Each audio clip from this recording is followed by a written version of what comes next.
So evolution of the viruses will continue with the chemical substrate of the viral activity. How the virus activities have been done, whether these are depends on those chemicals which are the viruses are constituents of.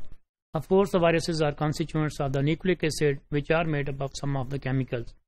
Whether this chemical activity of the virus has become the origin of the life, has become the origin of the viruses or not. We will see it in detail. Those chemical materials which are constituents of the viruses are the minimum amount of the materials which is necessary to invade the host organisms.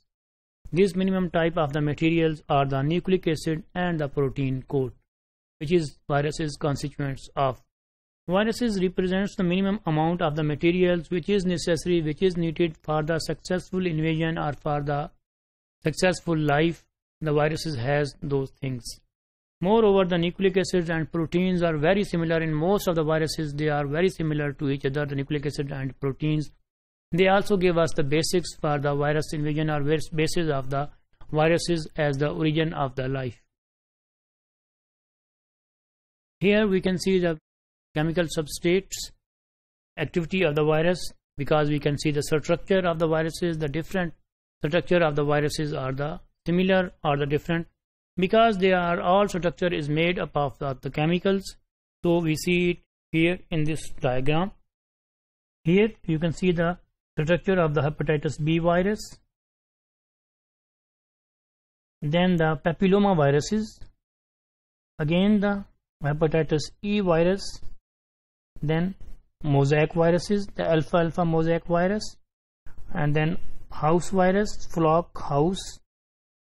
Here is the bacteriophages, bacteriophage Q beta and bacteriophage MS2, then cowpea mosaic virus. This one is the tobacco mosaic virus of the tobacco, for the tobacco plants.